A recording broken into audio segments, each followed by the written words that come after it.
Sejak Belanda menginjakkan kaki di bumi Nusantara, perlawanan demi perlawanan tak henti dilakukan bangsa pribumi. Bukan hanya dengan pergerakan fisik, tapi juga melalui jalan diplomasi, seperti yang dilakukan para raja dengan cara berkirim surat. Surat bukan sembarang surat, tapi surat dengan hiasan tinta emas di dalamnya. Surat itu digunakan raja untuk berdiplomasi dengan pemerintah Hindia Belanda terkait berbagai kepentingan, khususnya politik dan dagang. Kepentingan politik misalnya berkaitan dengan eksekusi sebuah kekuasaan, pengangkatan pejabat baru sebagai pengganti, pengayoman pada sebuah kekuasaan di daerah, penambahan prajurit, bantuan perang, dan pengiriman senjata. Sedangkan urusan perdagangan menyangkut masalah penjualan timah, lada, garam, kain, emas, dan hasil bumi. Perdagangan lainnya yang tidak kalah menarik adalah soal opium, pengiriman kapal, dan pengiriman budak. Mukjizah dari Badan Pengembangan dan Pembinaan Bahasa menjelaskan, pada dasarnya isi surat yang dikirimkan itu pesannya macam-macam. Ada yang netral, meminta, membujuk, ada juga yang mengancam.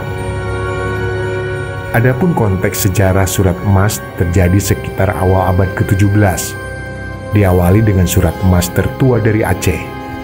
Sementara surat emas tertua lainnya yang dikirim kepada Belanda berasal dari Banjarmasin bertanggal 1785 dan surat termuda dari Aceh tahun 1869.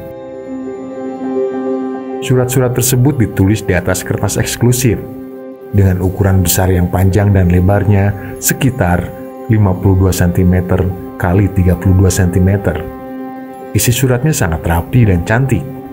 Ditulis menggunakan bahasa Melayu beraksara Arab gundul. Uniknya, dalam surat itu setiap raja menonjolkan ciri khas daerahnya masing-masing. Sultan Palembang misalnya, dalam suratnya menggunakan hiasan tampok manggis, bunga matahari, melati, dan pucuk rebung emas. Penguasa Madura, Adipati Arya Kesuma, lain lagi. Ia menggunakan simbol bola api dan pohon palma, disertai bunga-bunga megah dan besar dengan warna mencolok. Sedangkan Pangeran Mangkubumi dari Banjarmasin menghias surat-suratnya dengan motif cengkih. Surat dari para raja itu juga didukung simbol-simbol lain yang bermuara pada penguasa tertinggi, yakni Tuhan. Hal itu dilakukan lantaran dalam konsep Melayu, raja merupakan wakil Allah di muka bumi atau Khalifatullah fil ardi.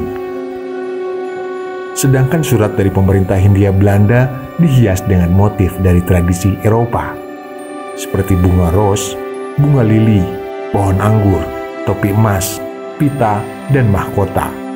Motif-motif itu bukan tanpa arti. Bunga lili misalnya melambangkan bunga keluarga kerajaan.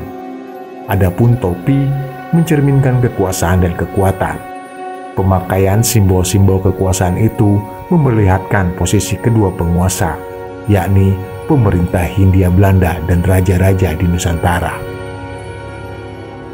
Raja-raja yang menulis surat emas diantaranya Sultan Alauddin Mansur Shah, Aceh, yang di Pertuan Muda Raja Ali, Riau, Ratu Husain Diyaudin, dan Sultan Ahmad Nazamuddin, Palembang, Pangeran Ratu Abu Mafakir Muhammad Alwidin, dan Sultan Abu Al-Nasar Muhammad Ishak Jainul Mutakin, Banten, Sultan Cakradiningrat, Madura, dan Sultan Said Syarif Usman dari Pontianak. Adapun pejabat pemerintah Hindia Belanda yang pernah menerima dan mengirim surat emas dengan model yang sama, diantaranya Jan Jacob van Rohusen, Hendrik Mercius Baron de Kock, Johannes van den Bosch, John Willem van Landsberg, dan Herman Willem Daendels. Mujijah menegaskan surat emas itu merupakan cermin keintelektualan dan martabat para raja di Nusantara pada masa lampau. Sampai saat ini, surat-surat itu masih tersimpan rapi di beberapa negara seperti di Inggris, tepatnya di British Library.